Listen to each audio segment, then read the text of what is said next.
7th of August, 1941, in the city of Calcutta, a man died.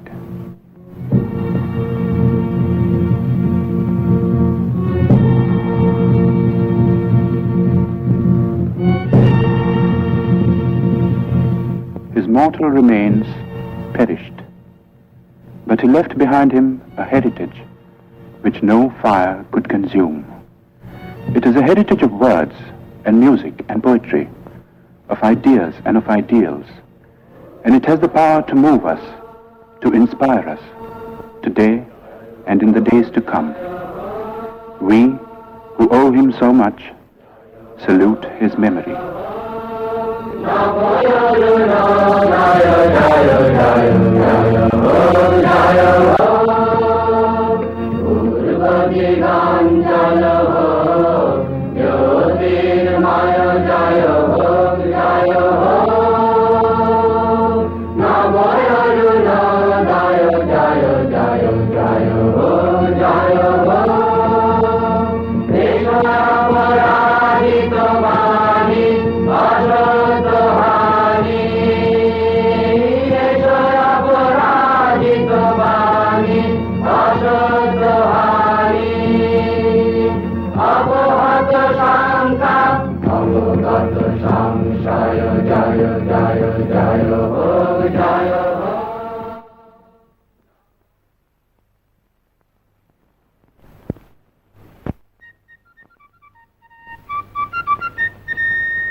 Founded in the year 1690 by an Englishman named Job Charnock, Calcutta, 100 years ago, was a thriving metropolis. Queen Victoria was proclaimed Empress of India in 1877. As the capital of India, Calcutta was the seat of the Queen's government.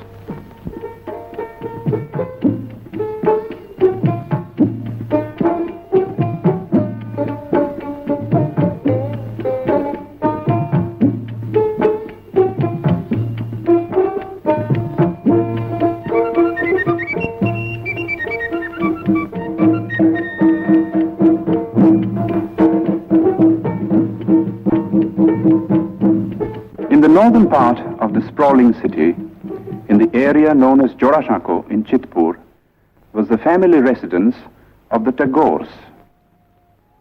The Tagores had an impressive lineage. It dated back to the first group of learned Brahmins that came from Kannauj and settled in Bengal in the 8th century. 1,000 years later, Panchanan, a descendant, came to the new city of Calcutta and found a lucrative position with a British shipping company. His grandson Nilmoni added to the family fortune and built the house at Jorashako.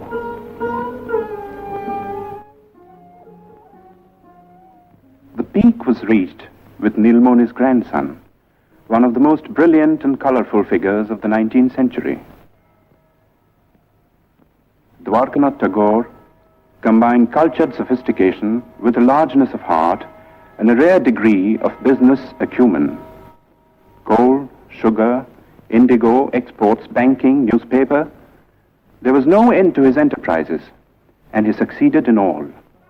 If his earnings were fabulous, so were his spendings.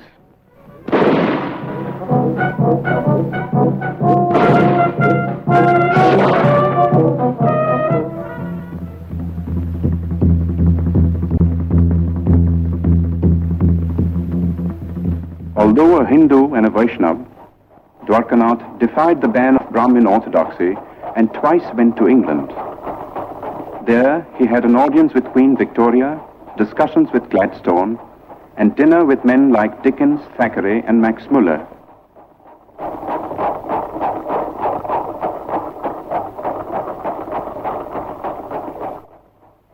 Shortly before his death in England, Dwarkanath had written to his eldest son in Calcutta, reproving him for neglecting the family's business affairs. For some years past, young Rabindranath had been developing tendencies which might well have distressed his father. It began in a burning cart. The last rites were being administered to Rabindranath's grandmother. Not far away, on the riverbank, sat Rabindranath. Like many a rich man's son, he had been leading a wayward life. But tonight, he was overcome by a strange feeling.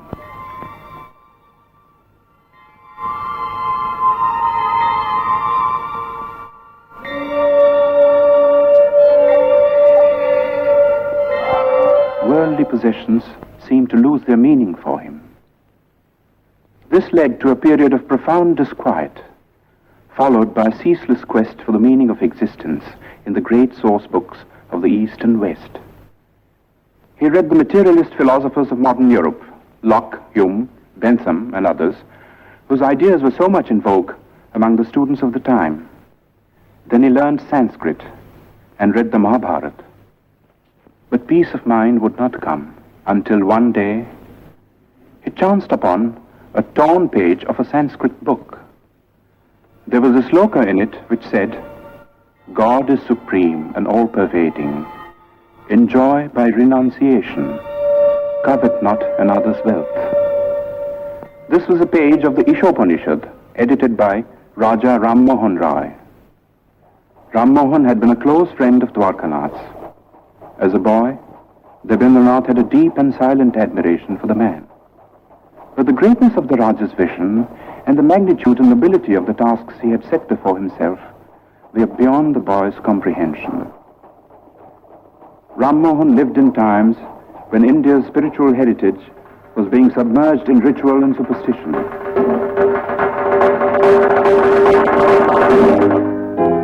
While in the West, a whole new concept of humanity was emerging. Ram Mohan advocated Western education for Indians because he wanted the new ideas of the West to spread in the country. He also wanted that we should respect what was old and true in our own heritage. In the Upanishads, for instance, which revealed to him the monotheistic basis of Hinduism. Ram Mohan's work was left unfinished by his death in England. But Rabindranath, inspired by the 2 lines of Sanskrit text, went on to prove himself to be the Raja's true spiritual son and heir. Rabindranath suffered social ostracism for preaching the monotheistic faith that he called Brahmoism, but to his followers, and there were many, he was Maharshi, the great sage.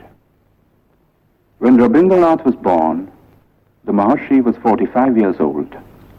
His wife Sharada Muni was 33. Rabindranath was the 14th child.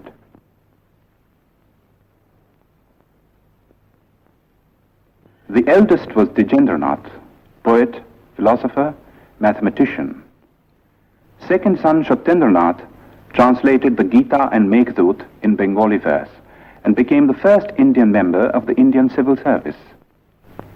The fifth son Jyotirindranath was a born musician, translated Molière and Sanskrit dramas into Bengali, and wrote and staged some of the most popular Bengali plays of his time. Among the daughters was Sharna Kumari, the first woman novelist and the first woman to edit a journal in India. Indeed, it was a household which hummed with artistic activity.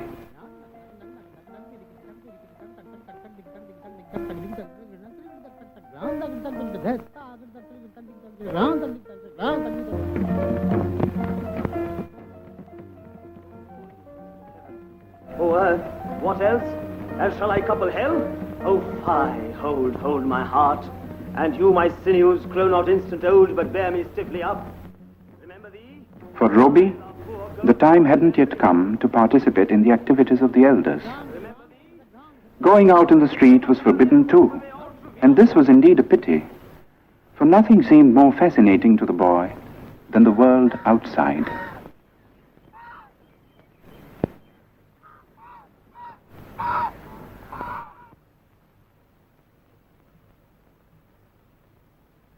At the age of 7, Roby was sent to school.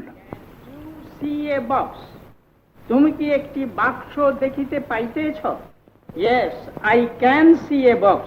হ্যাঁ, আমি একটি বাক্স দেখিতে পাইতেছি।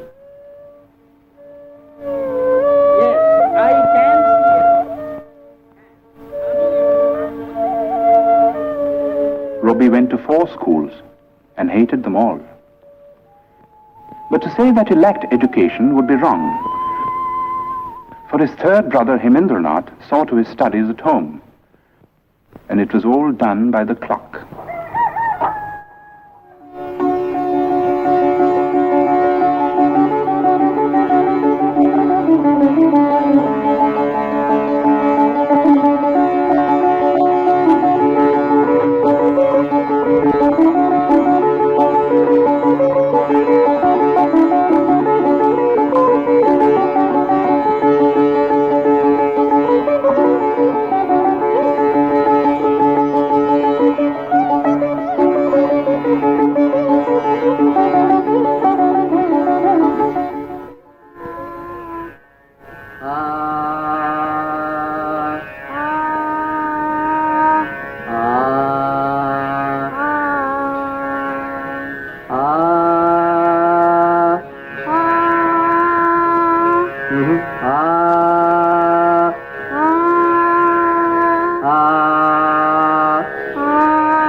When Robbie was 12, Rabindranath went on a trip to North India and took the boy with him.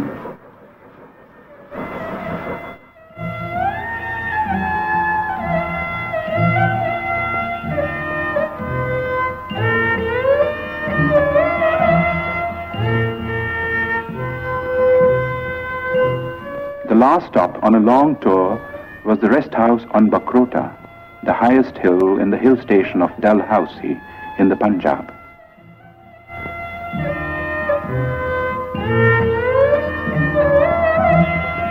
Robbie was told by his father to roam about on his own.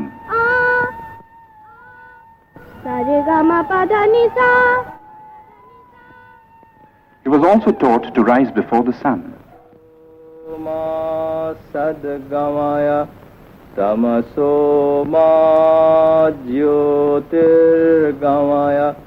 And to handle money and keep accounts.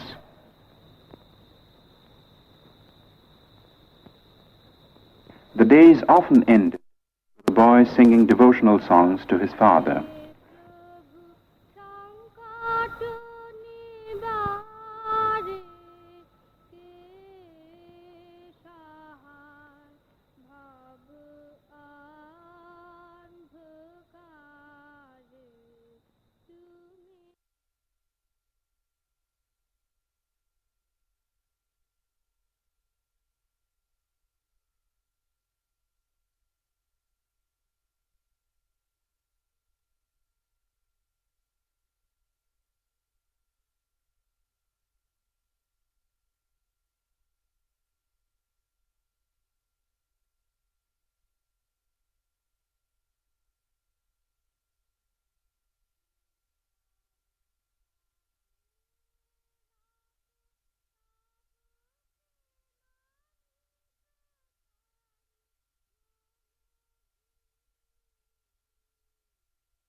Robbie was 13 when his first book of verse, Kobi Kahini, came out.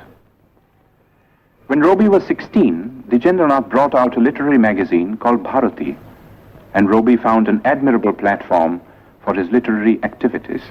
The essays included pieces on European poets like Dante and Petrarch, whose acquaintance Robbie had made in Ahmedabad, in the library of his elder brother Satyendranath. Satyendranath's wife, Ganadhanandini, who was staying in England with her 2 children, was a remarkable woman who had been persuaded by her husband to come out of orthodox seclusion. Robbie set out for England in the summer of 1878 and joined Ganadhanandini in Brighton. If the plan was to provide the boy with a proper education, it came to naught, for Robbie returned without completing his course of studies at the London University.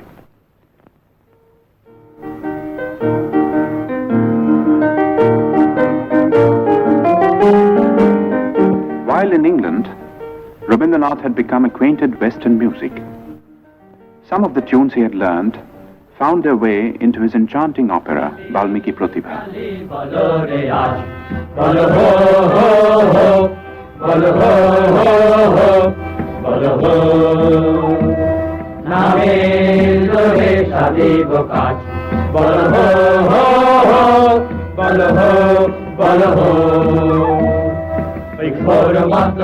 নিত্য রঙ্গ মাঝারে ওই লক্ষ লক্ষ যক্ষ লক্ষ ঘের শ্যামারে ওই লক্ষ পট্ট কেশ অট্ট অট্ট হাসে রে হা হা হা হা হা আরে বল রে শ্যামা মায়ে জয় জয় জয় জয় জয় জয় জয় জয় জয় জয় জয় আরে বল রে শ্যামা মায়ে জয় জয় জয় আরে বল. There were other tunes, however, which came from classical Indian ragas, used for the first time in an operatic context.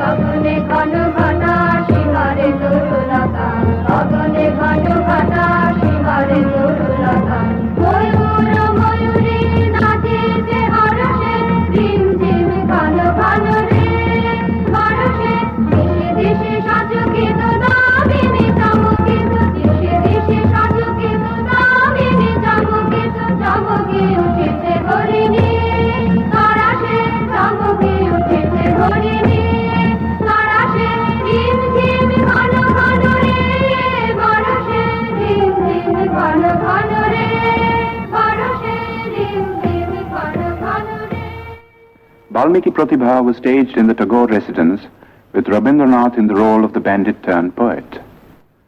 The rest of the cast, too, was composed of members of the Tagore family, all gifted with varying degrees of talent for acting and music. Among those who saw and praised this performance was the greatest literary figure of the time, Bankim Chandra Chatterjee. A year later, when Rabindranath's Shanda Sangeet was published, Bankim Chandra personally congratulated the poet and acknowledged his preeminence among the rising writers of the day. Of all the members of Robi's family, two were closest to his mind and heart. They were Jyotirindranath and his wife. Kadambari Devi was 2 years older than Robi. She was his best friend and severest critic. Robi lived with these two for a time in a house in Sadar Street in South Calcutta. One morning, a strange experience befell the poet.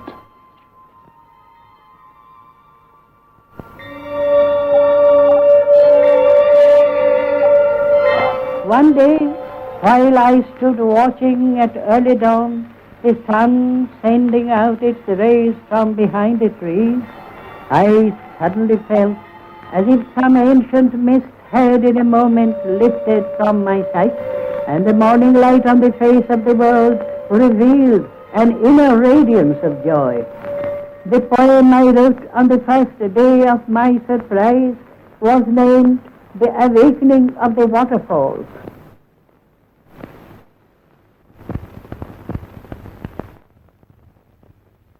At the age of 22, Rabindranath married Bhavatarini Devi.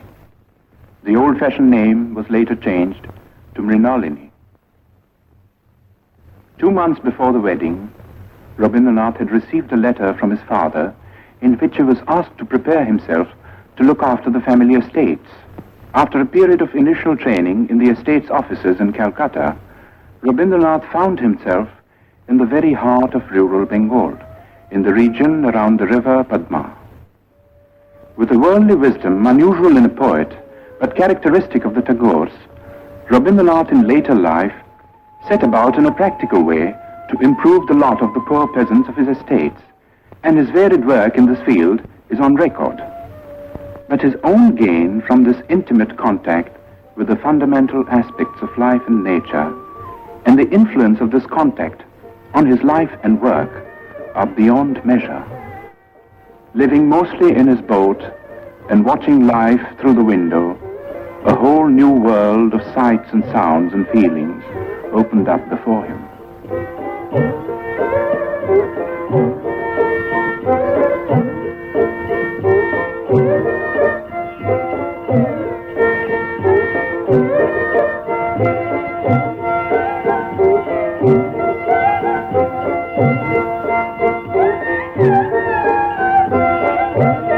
World in which the moods of people and the moods of nature were inextricably interwoven. The people found room in a succession of great short stories, and nature in an outpouring of exquisite songs and poems. Dominant was the mood of the rains, exultant and terrible.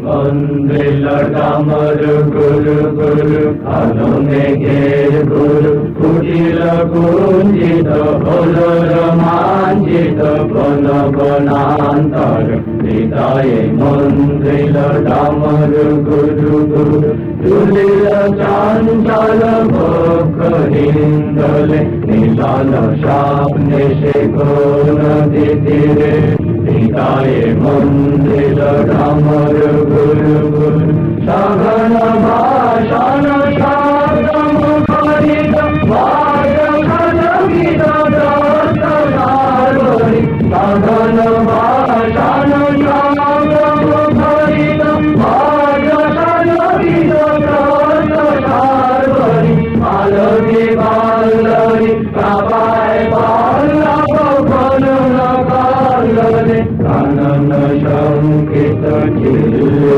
संकेत हृदय मंदिर डामर गुरु गुरु कालो में घेर गुरु कुटिल कुंचित कोल रोमांचित. In 1901, Rabindranath was 40 years old. His already enormous output of poems and plays had been gathered in one big volume. It comprised 21 books and included Shonarturi, his first masterpiece. The same year, 1901, marked an event of a somewhat different nature.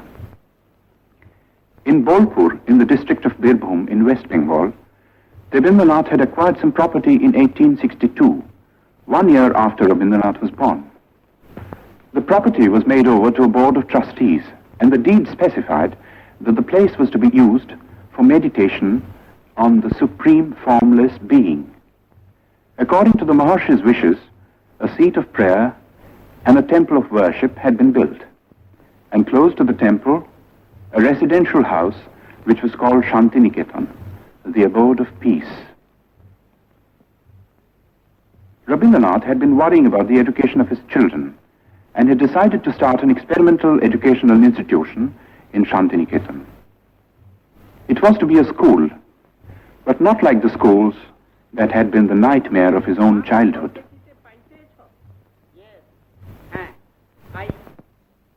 It was to be like the forest hermitages of classical India.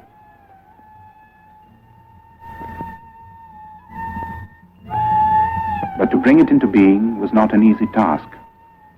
For one thing, it cost money. Rabindranath was obliged to sell, among other things, the copyright of his books. His wife added her bit by selling her wedding ornaments. 2 months after the school was opened, she was taken ill. 3 months later, at the age of 29, she died. For Rabindranath, it was the beginning of a series of personal tragedies. 9 months after his wife's death, his second daughter Renuka passed away. The hardest blow of all came 4 years later. Youngest son Shomindro took after his father in many ways. He was only 13 when he fell a victim to cholera. It was in the midst of these bereavements that Rabindranath participated in one of the greatest political upheavals in the history of India. In December 1903 was published the decision of India's Governor-General Lord Curzon to split up Bengal into 2 provinces. The idea was to create a separate province with a Muslim majority, which would induce a rift between the two main religious groups and avert the possible growth of a united front against the government. But in proposing the partition, Curzon merely fanned the flame of patriotism that had been smoldering in the minds of certain visionaries all through the period of the Renaissance in Bengal. These men now came to the fore and led the millions to rise in protest.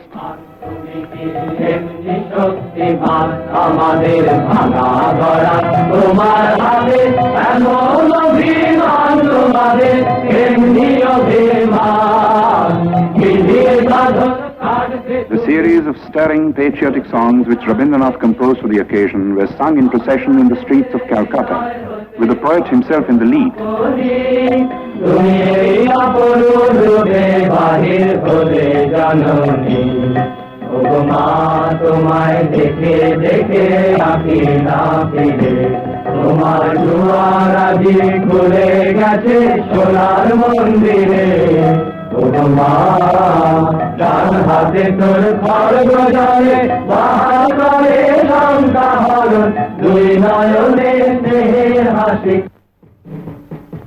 On October 16th, 1905, the partition became an accomplished fact. In a form of protest that only a poet could conceive, Rabindranath turned the black day into a mass festival of Rakhi Bandhan, the tying of the band of friendship.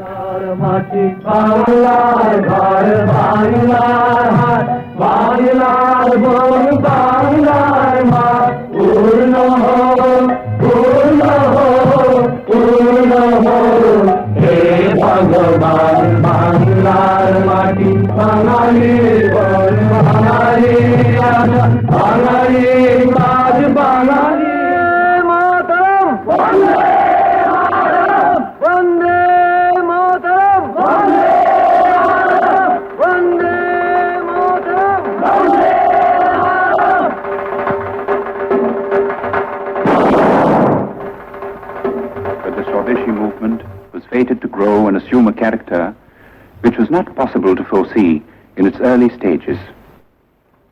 While admitting the bravery and patriotism of those who killed or were killed in a reckless bid for freedom, Rabindranath could not condone terrorism. He stated his credo in clear terms. The path of violence was not for India. Good could come only out of constructive work carried out in a spirit of tolerance. He had himself followed up his retirement from the political scene by devoting himself to the work of rural welfare in his estates. And there were other activities too. He was teaching at school, editing journals, and engaging himself in every conceivable form of literary activity. That his own countrymen now regarded him as their leading man of letters was proved by his 50th birthday celebrations in Calcutta. Sponsored by the Bengal Academy of Letters and attended by thousands, it was a unique occasion and the first time that such an ovation had been given a literary man in India. But to the outside world, Rabindranath was still an unknown name. The object of Rabindranath's visit to England in 1912 was to study the educational methods of the West and also to acquaint the West with his own work at Shantiniketan. He happened to carry with him on this occasion a notebook containing his own English translations of some of his songs, mainly from Gitanjali. He showed these translations to the English painter William Rothenstein, who had met him on an earlier visit to India. Rothenstein was so impressed that he sent a copy of the translation to the well-known Irish poet Yeats. In introducing the poems to a gathering of English writers and intellectuals, Yeats said, "I know of no man in my time who has done anything in the English language to equal these lyrics. Even as I read them in this literal prose translations, they are exquisite in style and thought." Gitanjali was published in England in the same year. There has rarely been another instance of a poet gaining world fame in like manner. The Nobel Prize came in 1913. And the knighthood in 1915, while war was raging in Europe.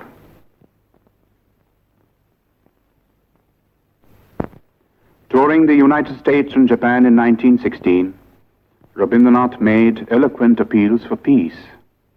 He felt that world peace could only be achieved through intellectual cooperation between nations.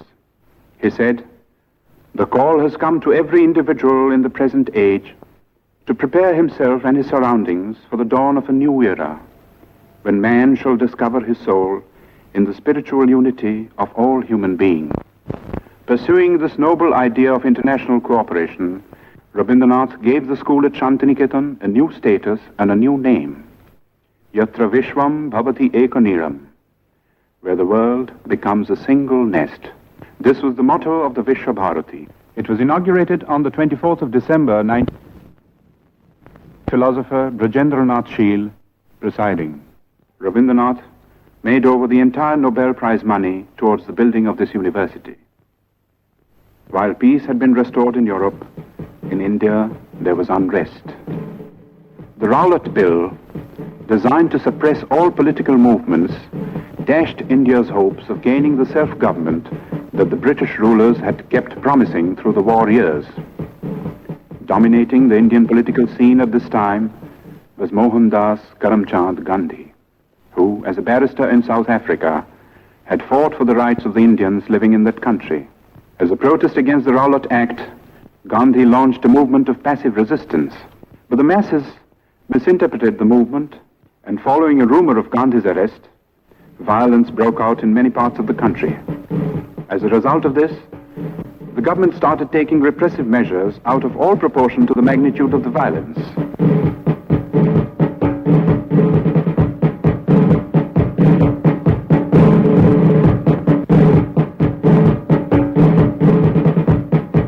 In the Punjab, martial law was declared.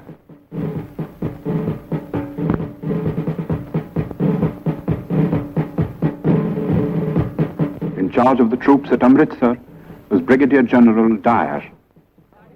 On the first day of the month of Vaishak, a crowd gathered in Jallianwala Bagh, as it had done every other year. It was a peaceful crowd, but Dyer was taking no chances.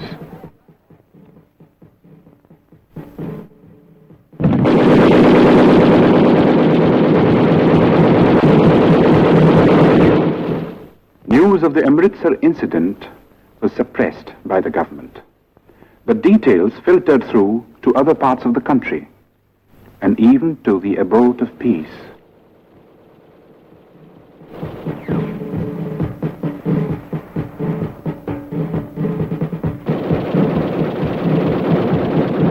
Rabindranath rushed to Calcutta.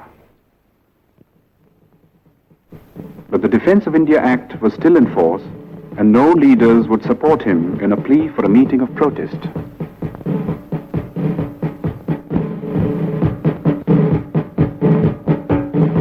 At 4 o'clock in the morning of May the 30th, Rabindranath finished writing a letter. It was addressed to the Viceroy. Condemning the government for the killing in the Punjab, Rabindranath ended by saying, "And I, for my part, wish to stand shorn of all special distinctions by the side of my countrymen, who, for their so-called insignificance, are liable to suffer degradation not fit for human beings. And these are the reasons which have painfully compelled me to ask Your Excellency to relieve me of my title of knighthood."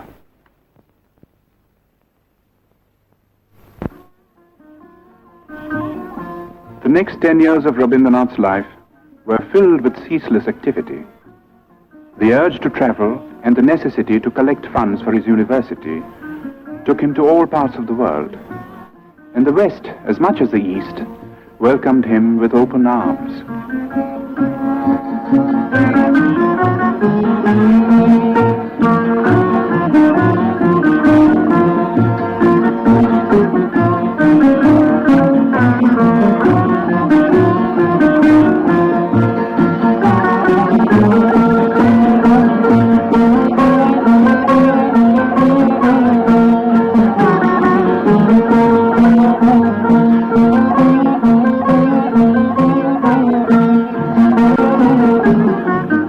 Wherever he went, he spread the message of peace and stressed the importance of intellectual cooperation between nations. He said, "We ought to know that isolation of life and culture is not a thing of which any nation can be proud. In the human world, giving is exchanging. It is not one-sided." He also said, "I do not put my faith in any new institutions, but in the individuals all over the world who think clearly, feel nobly, and act rightly. They are the channels of moral truth." His great humanist ideas found an echo in the best minds of Europe, and some of them became his close friends.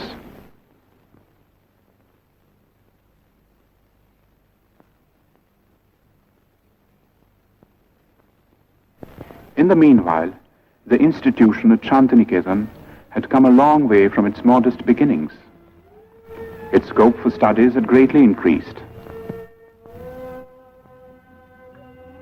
There was Kalabhavan for the study of painting, under masters like Nandulal Bose.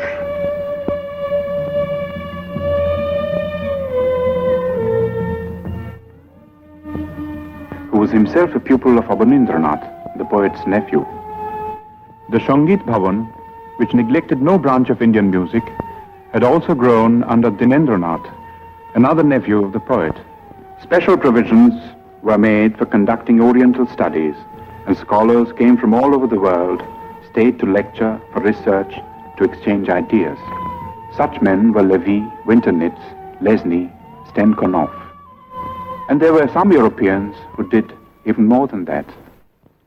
Charles Freer Andrews, a missionary who was present at Yeats's reading of Gitanjali, and William Winstanley Pearson, who also met the poet in England, came to the ashram in its early days and stayed on until their death, working with a selfless devotion to the poet and his cause that few Indians could equal.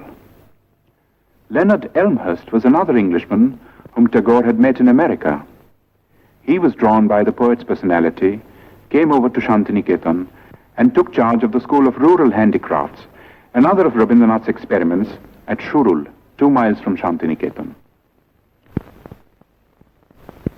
His last European tour began with a visit to Oxford, where he delivered the series of Hibbert lectures which were later published as The Religion of Man.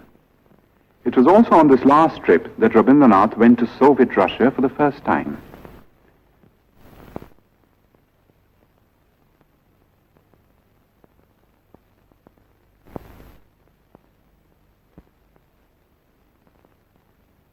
On the eve of his departure from Moscow, he told his hosts, "You have recognized the truth that in extirpating all social evils, one has to go to the root, and the only way to it is through education."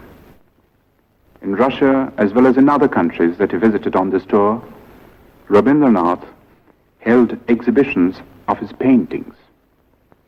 At the age of 70, Rabindranath had found a new outlet for his creative urge. It was astonishing the way it started.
In 1931, the leading citizens of Calcutta united in an appeal to observe the poet's 70th birthday.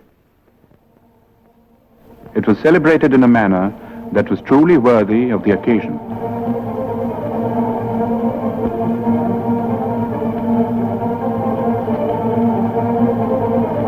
The Golden Book of Tagore was a testimony to the love and reverence that the intellectuals of the world bore for Rabindranath. Its sponsors consisted of 3 Europeans and 2 Indians. There was Romain Rolland from France, Albert Einstein from Germany, the poet Kostas Palamas from Greece. The Indians consisted of the scientist Jagadish Chandra Bose, who had been the poet's closest friend for 40 years. The other Indian was Mahatma Gandhi. In physical appearance, in personal habits, and in general outlook, the two differed considerably. At several moments of crisis in India's political history, the two had disagreed over the course of action, but these were on the surface. Their deeper affinity transcended all occasional barriers.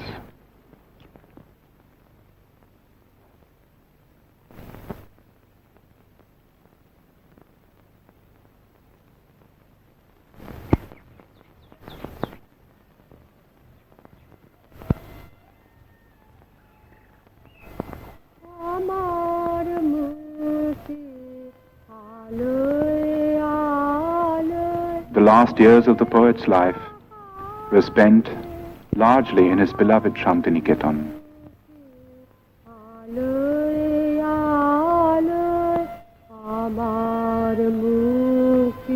He had a choice of small houses built for him, for he never liked to stay in the same house or even in the same room for long. It was, in a way, symbolic of the refusal to get into a rut which marked his whole life. In his writings, he was now producing some of his most striking, original, and mature works, and these included textbooks and nonsense rhymes for children, not an unusual occupation for someone who had loved and understood children so well and done so much to mold them for a better future.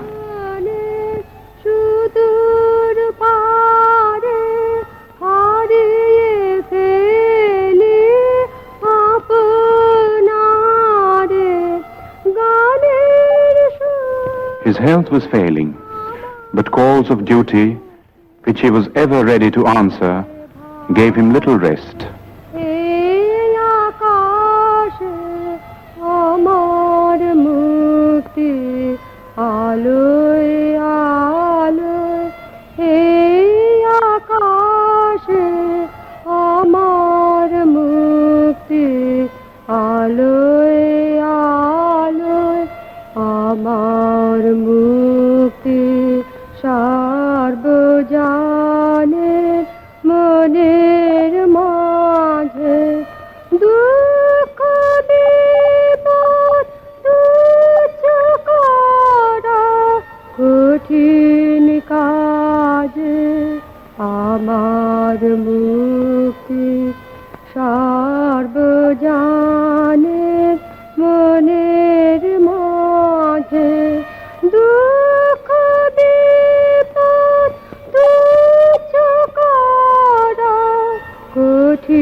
On the 7th of May, 1941, Rabindranath was 80 years old. 3 months later, he was to leave Shantiniketan, never to return.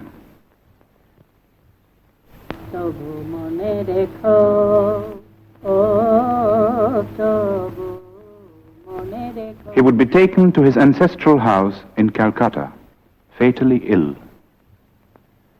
In this house, once upon a time, a boy roamed the corridors. যদি দূরে যাই চলে তবু মনে রেখো।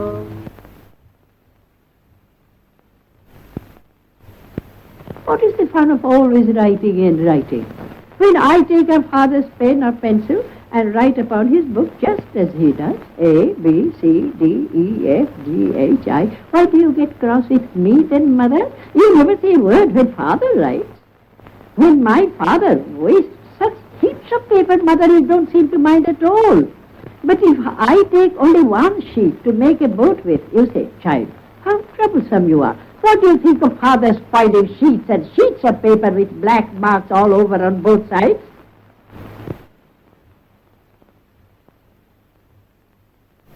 একদিন যদি খেলা থেমে যায় মধুরাতে তবু মনে রেখো, ও তবু মনে রেখো। একদিন যদি বাধা পড়ে কাজে শারদ প্রাতে মনে রেখো, যদি পড়িয়া মনে ছলো ছলো জল নাই দেখা দেয় নয়ন কোণে তবু মনে রেখো।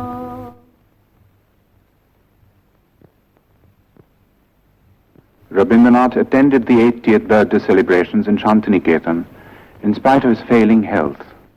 Today, for the occasion, he had composed a message, his last message to the world. It was called The Crisis in Civilization. It concerned itself with the state of the so-called modern civilization, a civilization that was being shaken to its very roots by barbaric wars of aggression.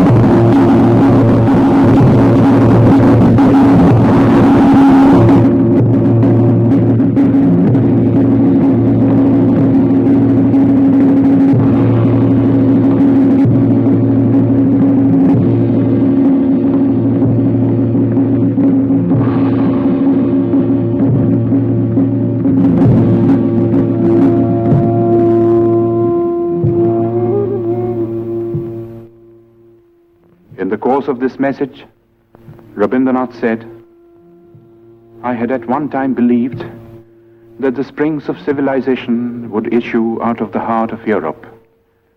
But today, when I'm about to leave the world, that faith has deserted me. I look around and see the crumbling ruins of a proud civilization strewn like a vast heap of futility.